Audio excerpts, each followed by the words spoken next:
Russia Ukraine యుద్ధం మోదీ యుద్ధం అంటూ ఉన్నారు ట్రంప్ సలహాదారు పీటర్ నవారో. ఏంటి సార్ ఈ ఉక్రెయిన్ యుద్ధం మోదీ యుద్ధమా?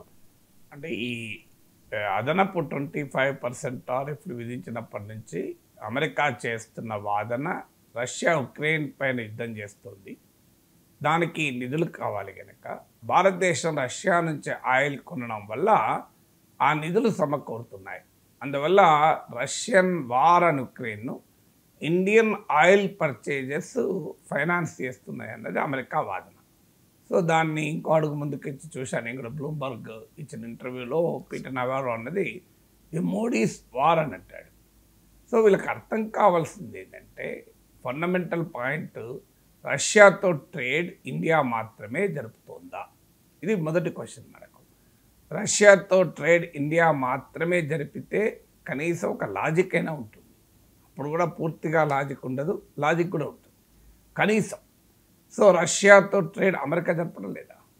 ఇప్పుడు ఈ అలాస్కాలో చర్చల కోసం స్టీవ్ విట్కాఫ్ అమెరికా రాయబారి రష్యాకి వెళ్ళారు. వెళ్ళి పుటిన్తో చర్చ జరిపారు. ఉక్రెయిన్ యుద్ధం పైన చర్చించలే. అమెరికా రష్యాల మధ్య ఆర్థిక సహకారాన్ని ఎలా పెంచుకోవాలి అని చర్చ జరిపారు. ఈ చర్చలు మళ్ళీ అలాస్కాలో ట్రంప్ అండ్ పుటిన్ కలిసినప్పుడు కూడా కంటిన్యూ చేశారు. ఈ చర్చల సారాంశం ఏంటంటే అమెరికా రష్యా మధ్య ద్వైపాక్షిక వాణిజ్యం, బయలేటరల్ ట్రేడ్ పెంచుకోవాలి అని. ఒకవైపు ఉక్రెయిన్లో వార్ జరుగుతుంది. ఆ వార్ను ఆపడానికి ట్రంప్ పుటిన్లు కూర్చొని ఉక్రెయిన్ పైన కాదు చర్చించింది, ఉక్రెయిన్ పై మాత్రమే చర్చించలేదు. తమ రెండు దేశాల మధ్య రిలేషన్స్ ఎట్లా పెంచుకోవాలో చర్చించారు. పుటిన్ అలాస్కాలో చేసిన స్టేట్మెంట్ కూడా ఉంది. 2025లో కొత్త ప్రభుత్వం అధికారులు అంటే ట్రంప్ జనవరి 2025లో బాధ్యతలు చేపట్టారు. అప్పటి నుంచి రష్యా అమెరికన్ ట్రేడ్ 20% పెరిగింది అని, 20% పెరిగింది అని ప్రకటించారు. దీన్ని మరింతగా పెంచుకోవటానికి ఏం చేయాలి అని. ఉదాహరణకు అమెరికన్ కంపెనీలు రష్యాలో పెట్టుబడులు పెట్టడం గురించి చర్చించారు. అది కూడా ఆశ్చర్యం వేస్తుంది. ఏ ఇంధన పర్చేజెస్, ఆయిల్ పర్చేజెస్ గురించి ఇండియా పైన ట్రంప్ మనుషులంతా, ట్రంప్తో సహా ట్రంప్ మనుషులంతా దాడి చేస్తున్నారు. ఆ ఇంధన రంగంలోనే, ఆ ఎనర్జీ సెక్టార్లోనే అమెరికా రష్యాలు మరింతగా సహకారాన్ని పెంచుకోవటానికి అలాస్కా సాక్షిగా చర్చ జరిపారు. ఎక్సాన్ మొబిల్ అనేది అమెరికన్ ఆయిల్ మేజర్. ఈ ఎక్సాన్ మొబిల్ రష్యాలోని సకాలిన్ 1 చమురు క్షేత్రంలో పెట్టుబడులు పెట్టడానికి పుటిన్తో ట్రంప్ చర్చలు జరిపారు. అలాగే రష్యాలో ఎల్ఎన్జి గ్యాస్ ఎక్స్ప్లోరేషన్లో వాడే, ఈ గ్యాస్ ప్రొడక్షన్లో వాడే ఎక్విప్మెంట్ను అమెరికా నుంచి కొనటానికి చర్చలు జరిగాయి. చూడండి, రెండు కూడా ఎనర్జీ డీల్సే. మనం ఏ ఎనర్జీ డీల్ అయితే ఇండియా పైన అటాక్ చేస్తున్నారో ఆ ఎనర్జీ డీల్సే చర్చించారు.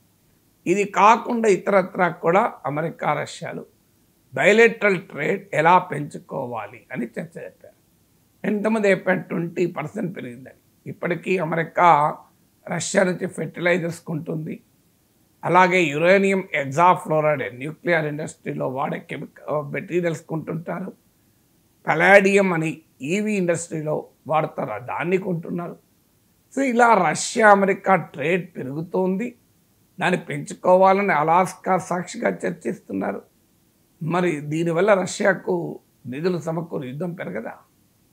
సో ఇది మొదటిది. రెండవది, ఉక్రెయిన్కి ఆయుధాలు అమ్ముతూ ప్రతి ఆయుధాల పైన 10 to 15% ప్రాఫిట్ అమెరికా పొందుతుంది, అమెరికన్ కంపెనీలు పొందుతున్నాయి. అంటే ఈ వార్ వల్ల ఎవరు లాభం పొందుతున్నారు? అంటే ఈ వార్ను ప్రొలాంగ్ చేస్తూ American armament industry, Lockheed Martin ఇలాంటి ఆయుధాలు తయారు చేసే పరిశ్రమ బ్రహ్మాండంగా లాభాలు, మీరు వాళ్ళ బ్యాలెన్స్ షీట్లు చూడండి, భారీగా లాభాలు పొందుతున్నాయి. ఈ యుద్ధం వల్ల ఆ లాభం పొందుతున్నది అమెరికా, పైగా మోడీ యుద్ధం అని మాట్లాడుతున్నారు. ఇప్పుడు $350 బిలియన్ మేము ఈ వార్కు సహకరించాం, అందుకొరకు మాకు మినరల్స్ ఇవ్వండి అని ఉక్రెయిన్తో అమెరికా ఒప్పందం చేసుకుంది. రేర్ ఎర్త్ మెటల్స్తో పాటు ఇతర విలువైన ఖనిజ నిక్షేపాలను కొల్లగొట్టేందుకు అమెరికా ప్రయత్నం చేస్తుంది. సో ఇక్కడ భారతదేశం ఎక్కడ లాభపడింది ఈ యుద్ధంతో? ఇండియాకి ఏం సంబంధం? ఇక అమెరికాను మాత్రమే కొంటుందా? మనం చాలాసార్లు నేను నా విశ్లేషణలు కూడా చెప్పాను. భారతదేశం కాదు, ఇండియా కన్నా చైనా ఎక్కువ కొంటుంది. చైనాని ట్రంప్ టార్గెట్ చేయడు.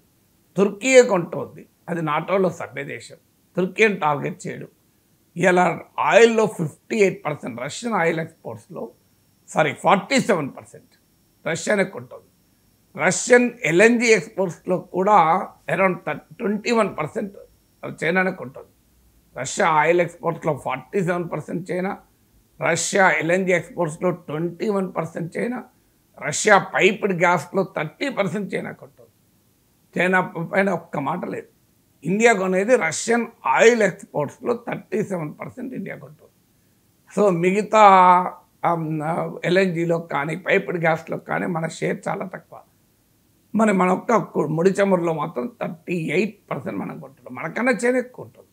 సో ఎనర్జీ డీల్స్లో China is the number 1 purchaser of Russian energy.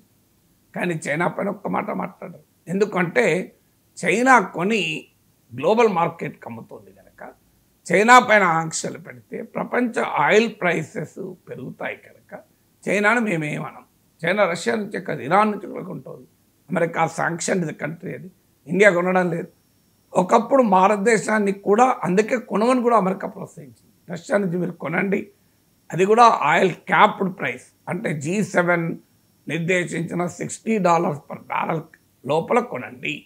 మీరు కొనడం వల్ల వరల్డ్ ఆయిల్ ప్రైసెస్ స్టెబిలైజ్ అయితే మనం మెచ్చుకున్నారు కూడా. మరి ఇప్పుడేమో ఎందుకు ఇది మోడీ యుద్ధం అంటారు. మోడీకి ఏం సంబంధం యుద్ధం చేయడానికి? రష్యా యుక్రెయిన్ల వారికి భారతదేశానికి ఏం సంబంధం? ఒకవేళ ఇప్పటికైనా రష్యన్ ఆయిల్ మనం ఎందుకు కొంటున్నాం? రష్యన్ ఆయిల్ ఎందుకు కొంటున్నాం? మనది 140 కోట్ల మంది ప్రజలున్న దేశం. ఇప్పటికీ కూడా ఫాజిల్ ఫ్యూయల్స్, ముడి చమురు, డీజిల్, పెట్రోల్, ఇది ప్రధాన రవాణా ఇంధనం. సో ఈ దేశంలో 90% మేరకు ముడి చమురు అవసరాలను దిగుమతుల ద్వారానే పొందుతున్నాం. అంత ఆయిల్ డిపెండెంట్ ఎకానమీ మనది, ఆయిల్ డిపెండెంట్ కంట్రీ మనది. అందులో ఇంపోర్ట్ డిపెండెంట్ ఎకానమీ మనది. మనకి ఎక్కడ తక్కువ ధరకు ఆయిల్ దొరికితే అక్కడ కొంటాం. అమెరికాకు ఓపెన్ చాలేదు, రష్యా ఇచ్చే రేటుకు మీరు ఇవ్వండి, మనం కూడా అమెరికా నుంచే కొంటాం. ఇది మన ఫారిన్ మినిస్టర్ బహిరంగంగా చెప్పాడు.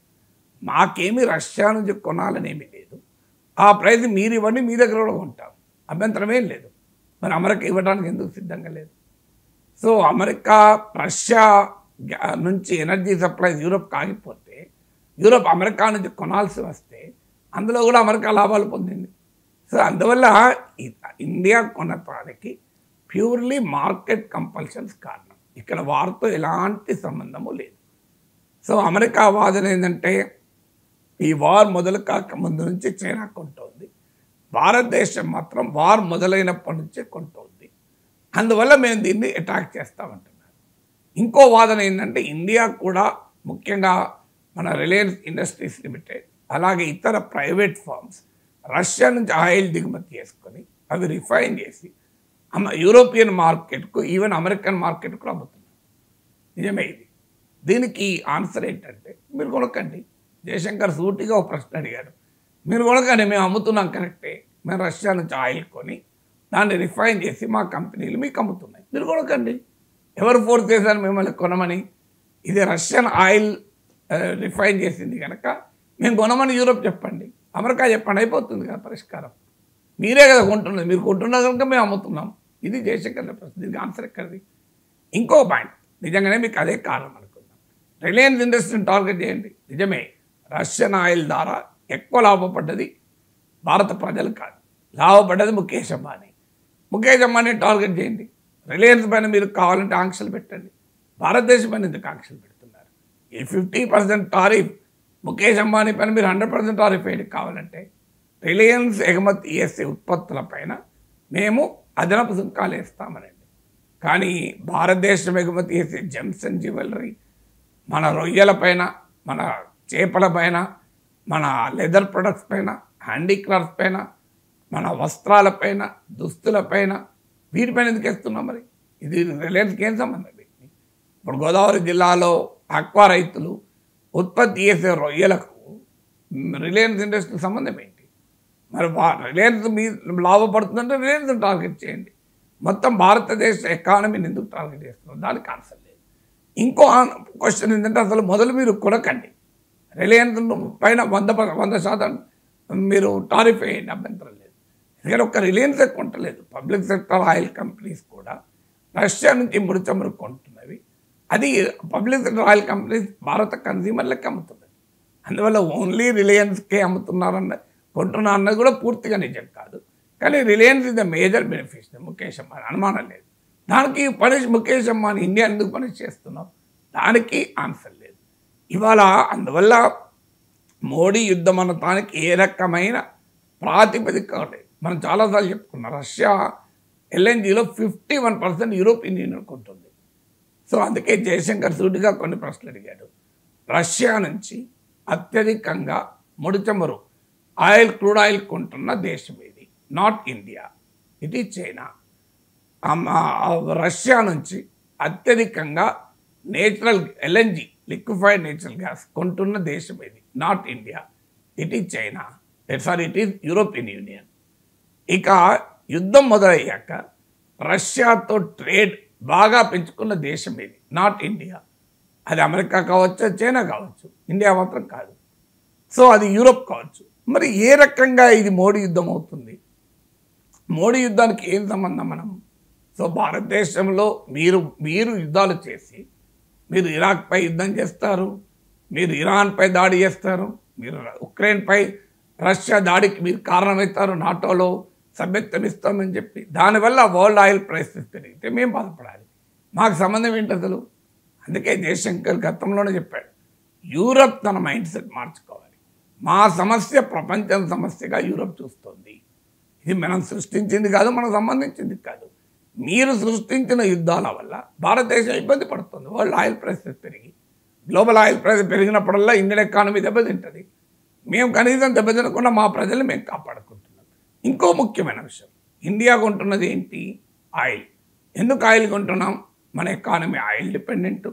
90% మనం ఆయిల్ పైన ఆధారపడుతున్నాం. ఎక్కడ చీప్ వస్తే అక్కడ ఆయిల్ కొంటామంటున్నాం. మరి అమెరికా ఎందుకు రష్యా నుంచి ఎరువులు కొంటుంది? రష్యా ఎరువులు కొనకపోతే అమెరికన్ ఎకానమీ ఆగిపోతుందా? మరి రష్యా నుంచి ఎందుకు మీరు ఇతర రకాల ఎనర్జీ డీల్స్ పెట్టుకుంటున్నారు? నేను ఇంతకుముందు చెప్పానే, దానికి అవి నేషనల్ కంపల్షన్ అవుతుందా? సో మీరు రష్యా నుంచి ఉదాహరణకు ఐస్ బ్రేకర్స్ కొంటుంది అమెరికా. మేము ఐస్ బ్రేక్ చేయడం కూడా అమెరికా నేషనల్ కంపల్షనా? మా భారతదేశం రష్యాతో జరిపే ట్రేడ్ ఒక నేషనల్ కంపల్షన్ నిజం, కానీ అమెరికాకు నేషనల్ కంపల్షన్ లేదు. అయినా రష్యాతో ఇవాళ మాకు ఫ్రెండ్షిప్. సోవియట్ యూనియన్ కాలం నుంచి Russia is a good friend. So ఇవాళ ఆయిల్ ఒకటే కాదు, డిఫెన్స్ ఎక్విప్మెంట్ కొనొద్దు అంటాడు. డిఫెన్స్ ఎక్విప్మెంట్ కొనకపోతే మా దేశాన్ని మనం ఎలా కాపాడుకుంటాం?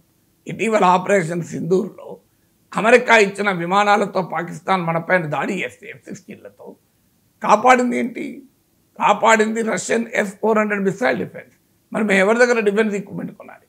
అమెరికానేమో బైడెన్ ఉండగా $450 మిలియన్ ఇచ్చి, ట్రంప్ వచ్చాక $393 మిలియన్ ఇచ్చి, పాకిస్తాన్కి అత్యాధునిక F-16 యుద్ధ విమానాలు ఇచ్చి భారతదేశం పైకి వస్తుంటే మాకు రష్యా S-400 ఇచ్చి మమ్మల్ని కాపాడింది. నేను రష్యాతో ఉండాలా, అమెరికాతో ఉండాలా? అందువల్ల మీకు డిఫెన్స్ ఎక్విప్మెంట్ కూడా కొనొద్దు రష్యాతో అంటే ఇవాళ కాదు కదా. రష్యాతో ఉన్న సంబంధం ఇవాళది కాదు. 40 ఏళ్ళ 40 ఇయర్స్ క్రితం మన ఇండియన్ ఆస్ట్రోనాట్ రష్యాతో కలిసి గగనతలంలోకి వెళ్ళారు. మీరు ఎప్పుడైనా తీసుకెళ్లారు అట్లా? మొన్న కూడా శుభాంశు శుక్లా బోలు డబ్బులు కడితే ప్రైవేట్ అది, ఈవెన్ అమెరికా నాసాలో తీసుకెళ్లారా? So Russia helpless. భారతదేశం ఇండిపెండెన్స్ వచ్చాక మన ఆయిల్ ఎక్స్ప్లోరేషన్లో రష్యా సేకరించింది, మన స్టీల్ ప్లాంట్ పెట్టడంలో రష్యా సేకరించింది, ఇండియన్ ఇన్ఫ్రాస్ట్రక్చర్ క్రియేట్ చేయడంలో, ఇండియాలో ఒక ఇండస్ట్రియల్ బేస్ క్రియేట్ చేయడంలో రష్యా సహకరించింది. ఇప్పుడు రష్యాతో కలిసి ఉత్పత్తి చేసిన బ్రహ్మోస్ మిసైల్స్ ఇలా పాకిస్తాన్ వణికిచ్చాయి, గడగడలాడించాయి. మరి అది బ్రహ్మోస్ మిసైల్ వదులుకుంటామా? మన అమెరికా ఇండియాతో కలిసి ఏదైనా యుద్ధ విమానాలు ఉత్పత్తి చేయమని చెప్పండి, ఒప్పుకుంటారా? మీకు అమ్ముతామంటారు తప్ప యుద్ధం కలిసి. ఇప్పుడు F-35 యుద్ధ విమానాలు ఉన్నాయి. ఇండియా అమెరికా కలిపి ఉత్పత్తి చేద్దాం, కలిపి ఎగుమతి చేసుకుందాం, ఒప్పుకుంటుంది అమెరికా. అదే మన రష్యా ఒప్పుకుంటుంది. సుకో యుద్ధ విమానాలు మొదలు మనకు సప్లై చేసిన తర్వాత మనమే తయారు చేసుకున్నాం. ఇవాళ బ్రహ్మోస్ మిసైల్స్ రష్యా ఇండియా కలిపి ఉత్పత్తి చేసి ఫిలిప్పీన్స్ లాంటి దేశాలకు అమ్ముతున్నాం మనం. మరి అమెరికా కూడా దానికి రెడీ అయితే అభ్యంతరం ఏముంది? ఇండియా అమెరికా కలిసి F-35 యుద్ధ విమానాలు తయారు చేస్తామనుకోండి, తయారు చేసి ప్రపంచానికి అమ్ముదాం. దానికి అమెరికా రెడీ ఉందా? అందువల్ల రష్యన్ కొలాబరేషన్ ఉన్న హిస్టారికల్ సిగ్నిఫికెన్స్ కాదంటూ మోడీ యుద్ధం ఇది అనే అరాచకమైన కామెంట్లు చేస్తే అర్థం ఉంటుందా?